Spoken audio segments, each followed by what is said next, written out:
You're asking yourself, well, what's the likelihood of this happening? Versus focusing on the possibility. Asking yourself, how would my life change if I accomplished this? Their dreams were stronger than the obstacles in their way. You've got to be a dreamer. You've got to see the future finished in advance. And you ask yourself, how did this person get to that level? What is it that they got that I don't got? Every day, I wake up and think of my ideal life. I have so many goals that I want to accomplish. I have so much that I want to do. I have a vision of my life, and I'm nowhere near where I want to be at times. I get overwhelmed, and I become so impatient with myself. I truly feel. Sometimes I'm just falling behind. I feel at times the clock is winding down. Ask yourself that question. And don't wait on approval from anyone outside of you. And don't feel bad because you feel like no one is cheering for you. No, you've got to decide that you are your biggest fan. You've got to decide that you're going to finish what you started if you don't have one person supporting you. If nobody acknowledges you, acknowledge yourself. If nobody supports you, support yourself. This is the thing. If you keep showing up, if you keep going hard, if you stay consistent through your valley moments, your results will turn those who ignored you into fans. You've got to see California while you're climbing 14,000-foot peaks. You've got to see the finish line while you're running the race. You've got to hear the cheers when you're in the middle of a monster project. And you've got to be willing to put yourself through the paces of doing the uncomfortable until it becomes comfortable. Because that's how you realize your dreams. Our great country was founded with dreams. They've always been important. Dreams are what caused thousands of people to leave their homes and families and start over in a land where anything was possible. To this day, dreams continue to bring people to our land of opportunity, to a country where you can start with little and end up with a lot, to America. It's not that you don't want everything that comes with the path that leads to your true potential, but you are too hung up on blaming the past and the present. You are too hung up on blaming your mom for how she treated you when you were younger. You are too hung up on blaming your teachers for how they spoke to you. You're too hung up on the shitty thing that happened to you years ago. I'm not trying to discredit your pain, but you gotta let that go. And because of that, you aren't able to appreciate the strength and power you have today. You aren't able to step into that power because you are choosing to justify excuses every single time you open your fucking eyes. It's time to take responsibility. Understand that you are in control of how you feel every day, what you do every day, how you act every day. So don't get it twisted. Don't you sometimes wonder why so many immigrants who come to America can build a new life and a fortune while many of the people who were born here are barely surviving? They have a dream, a defined goal, ambition. Aside from the pioneers that crossed the prairies and the mountains to reach their vision of hope and future promises, there are other amazing examples of how ambition has shaped America. Take Ben Franklin, for instance. When most people think of Ben Franklin, they remember the kite and the lightning bolt and the discovery of electricity. What a lot of people may not know is that Ben Franklin was one of the first writers to address self-making. When Franklin started Poor Richard's Almanac in 1732, he used the blank spaces between the crop data and the weather information to insert clever bits of moral and practical advice. It truly is a struggle to stay positive and motivated. Sometimes, like most people, I want to throw in a towel and just give up. Sometimes it just feels like there's just no use, there's just too much ground to cover. I need to cover it so that I can get where I need to be.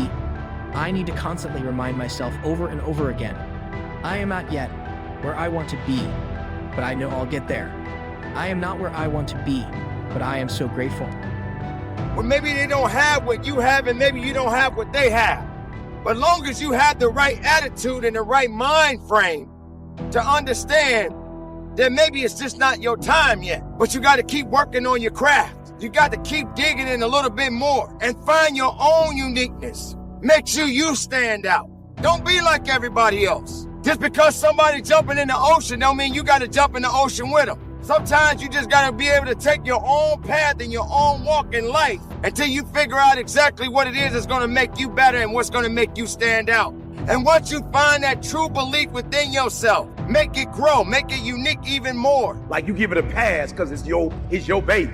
But if somebody else was to get on your couch and do that, you'd have a fit. Or somebody. So what I had to start doing was saying, you gotta stop holding other people to the fire, you gotta hold yourself to the fire.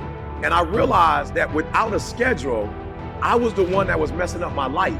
And I realized I needed a schedule because I wasn't the brand to get me where I wanted to go, if that makes sense. Like that version of Eric Thomas would never make me a 1%. I realized that. So when I sat down with Warren Buffett, 3 things that blew my mind. I never really realized where his money came from. So the first thing I did was I was like, yo, his money comes from investments.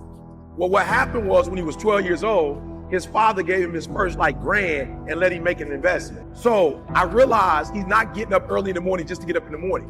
What he says he does is he reads. He doesn't just read books. That's not what he does. He reads financial reports. I am not where I used to be. I am talking to those people that are just about to give up, that are just about to lose all hope. I am here, ladies and gentlemen, to cheer you on, to let you know that you, my friends, are going to get there.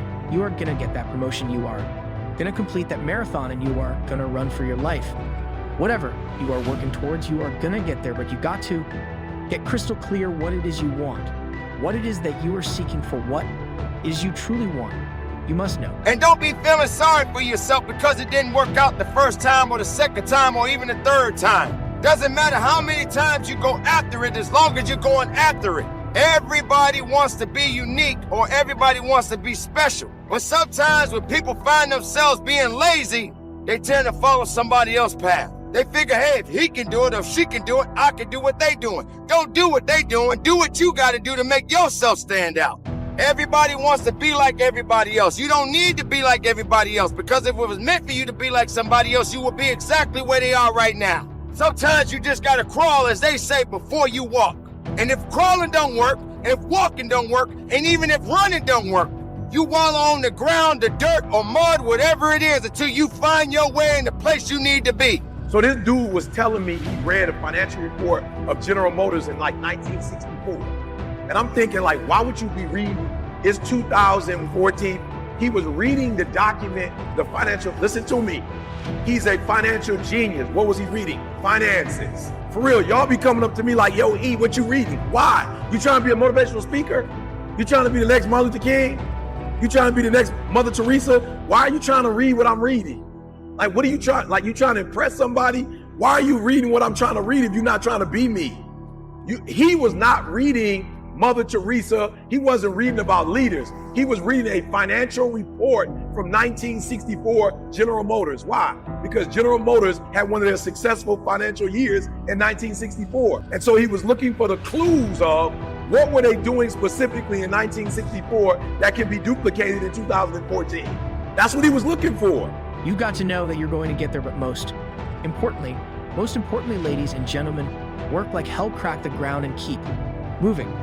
Make the ground shake, crack the world. Get it going, don't let nothing stop you.